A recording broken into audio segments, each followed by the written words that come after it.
That's right. Welcome in. Welcome back, folks, to a Notre Dame versus USC, the biggest game for Notre Dame since Notre Dame USC preview. Let's talk about it all. Edition of the Is Irish Show. As always, you can find the program on YouTube. Do it. Subscribe if you haven't yet. Appreciate it very much. Give the video a thumbs up. That helps Yanni out as well. Notifications on that way you don't miss a thing. Twitter, search bar Always Irish or Always Irish.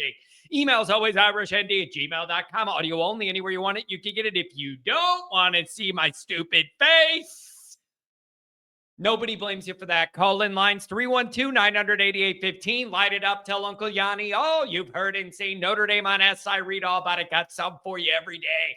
Patreon.com/Always Irish. Dream team over there behind that paywall. Link in description. Thank you. The community's wonderful. Thanks to everybody who's there. All right. Here we are. This is it. Season on the line, baby. Season on the line. As we gear up for Notre Dame and USC, I've been seeing this bantied about.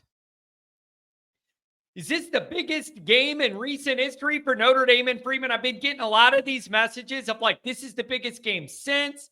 Like for Marcus Freeman, this is like a big, a seminal moment here where you're at. You got to save the season, save your playoff life.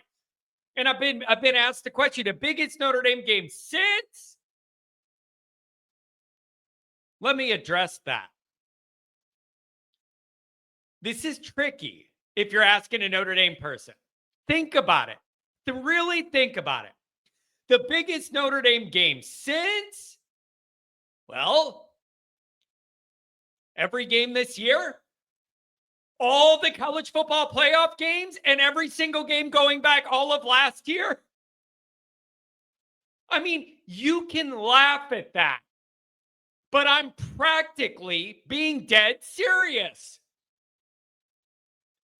Miami and A&M were huge, had to have it games, and you blew both. Every game after it has been you got to win it or you're out of the playoff. It doesn't get any bigger than that. You're playing in all elimination games. Last year, A&M was huge to start off. Then you lost to Northern, and every single game the rest of the year was a CFP elimination game. And then you're in the CFP, and you got to win every game.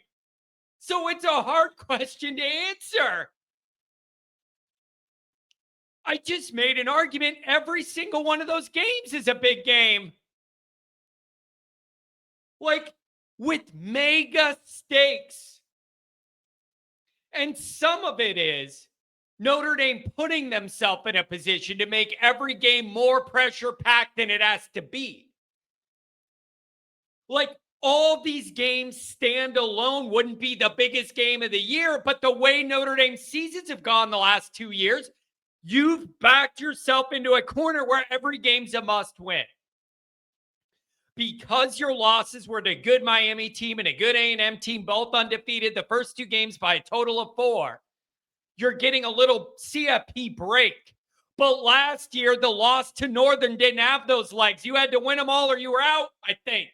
Like, so there are big games that are big games because they're big games. Both A&M games, Miami come to mind, right? And then there's all the other ones that become bigger because you got to have them or you're out. I actually have more fun thinking about what kind of moment wouldn't be the biggest game since. Gotta have it, whatever. You know what it would be? You're undefeated late in the year and you could lose a game and you're still going to host a playoff game. Right? Like I could argue that. Like it's an easier exercise to think about what wouldn't be the biggest game of the year. Getting to the back half of your schedule in comfortable playoff position where you could lose a game and you're still okay and you're going to host. I guess. But even then, nobody's going to like that because you could get a bye if you were higher and undefeated and then you weren't. Like, I guess the answer to this is why you love college football so much. Every game feels huge. This is why it's the greatest regular season in all of sports in the world. You only get 12. It ain't baseball. You get 162. You go on a 10-game winning streak and a 10-game losing streak. Half the crowd's there. They're laid back, eating nachos. This ain't that. This ain't that. This is why you love the college football regular season, because every game carries so much weight. This is also why you couldn't lose the first 2 games this year. You could be 1-1 and be fine. Here's where I'm falling on this. Miami earned the win against us. We gave A&M that game at our place. We handed it to them. That is the one that gets me. Miami earned it. They played better than us throughout the game. A&M didn't earn that. You gave it to them, and it could burn Notre Dame if you lose this game or any others. So it's just, you couldn't have it, and it happened. So I don't know, man. I don't know. Biggest game since last week, when your back is against playoff wall every game. So I'm ready for Notre Dame to put their best game of the year together here. Play solid defense against a great offense, and CJ Carr and the run game shine. You need to put it all together. It's about that time. I can't be the only one who feels that. You had the 2 letdowns early in the year. They'll build back up against questionable opponents. Now's the time to pay this thing off big time, save this season. You had the down, you had a month of the up, and now's your next big test. It's time to put a full, complete game out. If not, I'll see you at the Pop-Tarts Bowl. Well, actually, I won't, because I'm not going to that, but book your tickets to the Pop-Tart Bowl. That's not what we're here for. It's not good enough. So the USC battle specifically, I always say this, it isn't just about football to me. It's a battle about ways of life. It's a battle about competing values. Holly weird versus normal people. It's a battle of ways of life. And it's imperative that yours rises to the top. I truly think Notre Dame's going to play with the chip on their shoulder. Written off after 2 weeks. Got to be frustrated the way those 2 games go, because it's not like the team feels, oh, we played our best, a really good, tough game and we lost. No. Those first 2 games defensively were not a representation of what this team's going to be and what they think they are now. That's got to be so frustrating. Now's your chance to make up for it. The biggest stage, the brightest lights, prime time against your opponent that you hate, that may not play you anymore, or you may not play them, depending on what rumor you hear. I don't know. So I truly think Notre Dame's going to come out ready for this after being written off, then playing better, but it's not against opponents that's like going to get national attention. They know what's at stake. They know what's on the line, and I think these guys are going to be ready for it. I think they're going to be ready for the moment. You know, we get into like offensively, defensively, what do you need to do? Offensively, you're going to have to run the ball, and it hasn't been easy sledding recently. Mike's been talking about it on Patreon. Their link in the description. They're better at the O-line, better at pass blocking than run blocking. Now you got to replace your center. I don't know how that's going to go. You're going to have to run the ball. You're going to have to run the ball, keep USC honest. The more you run the ball, keep the chains moving, the longer Mekhi Lemon and all them are sitting on the sidelines and you're out there wearing out their D. Also, if you're able to be efficient and effective running the ball, it's going to present CJ Carr with shots. So I think you're going to have to run the ball. And you got the 2 horses to do it. You just need a little bit of push and a little bit of daylight. Those guys will do the rest. CJ Carr's going to have a few balls here where if he hits them, it's going to really help Notre Dame's chances. He's got to hit them this week. It can't be, 4th and goal or whatever, and a guy's open and he overthrows it. No, I don't think you could afford that and beat USC. He's got to hit when he gets chances. Okay? You got to take advantage of those opportunities. And really, defensively, a few things come to mind. USC ran the ball for 224 yards against Michigan. Like, Michigan must be way down because that is not Michigan's DNA to allow 224 to back up in third string running backs. That's outrageous. So I think upon reflection and watching that game again, I think USC's getting a boost off how down Michigan is when they play anybody with the pulse. You got to be good against the run. Tony, Craver, you can't give up the same thing to Lemon. But that is what makes me nervous more than anything defensively is they have a guy that's better than those two guys, and those two guys shredded you.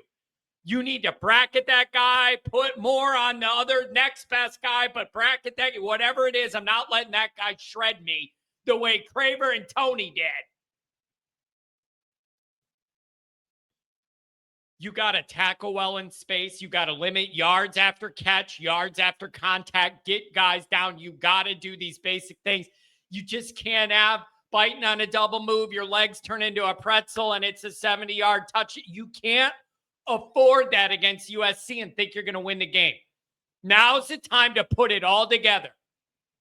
Put it all together. Here's what it really comes down to.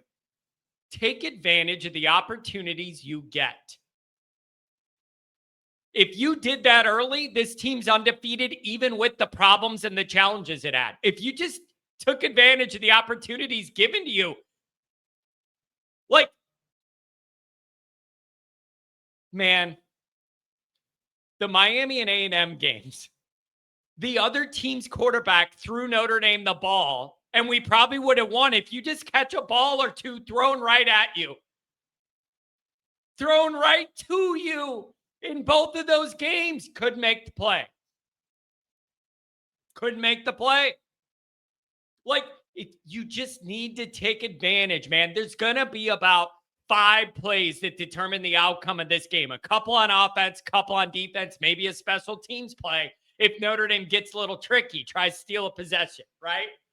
But like, a lot of these big rivalry games come down to like 3, 4, 5 mega plays that are 50-50. 4th and goal, 4th and 1 from the 40. Just some of these big pivot moments. And early in the year, Notre Dame lost all of them. You lost all of them. You lost all of those high leverage moments. The other team ended up making the play, man. Could be an interception for Notre Dame. It's touchdown for them. Could be an interception in the game for A&M. Nope, you lose the game. What? You lost all of those big leverage plays in the 2 games you lost. Time to balance the ledger back out. Put yourself in a position to be able to make those 2, 3, 4 plays that are going to swing a rivalry game. And I'm going to finish with this. I've heard USC's a bad road team. Look at the way Illinois worked them over, whatever. I've been getting a lot of those messages. There is no chance USC sleepwalking into Notre Dame at night the same way they did at a 9 a.m. LA kickoff in sleepy Champaign with high school bleachers. There's just no way. Anybody thinking that's the version of USC you're going to get, you ain't. That was the trappiest trap of all time. A 9 a.m. kick their time in Champaign, small crowd, Illinois, whatever, man. You're not going to get that. They're going to be ready, and you got to be ready as well. This is your moment. After the 2 losses, you've built back up some credibility. This is it. This is everything. You're playing for your playoff life. Gotta have it. I think Freeman's going to have the guys ready, but it's on them to make the plays. Let me know what you guys think.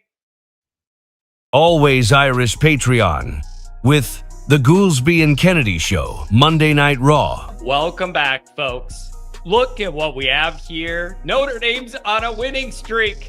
Hyde's Huddle. But really excited, man. I've spent a lot of time last night breaking this thing down. I've been playing around with this thing tonight as well. Getting ready to watch some football. Hopefully you guys learn a little bit defensive film reviews of every game with Tim Hyde. It's a stand-up guy. Well, there's your 3 down, your 3 backers, your 5 DBs. 3, 3, 5. Film reviews of the offense with Coach Jared Clark. Rub and then run a big corner here. Opponent previews with Jack Sullivan. We are with you with another Notre Dame opponent preview. Goolsby's player perspectives. So we're in man here. Once he figures it out, he's got number 2. And the Always Irish community chat.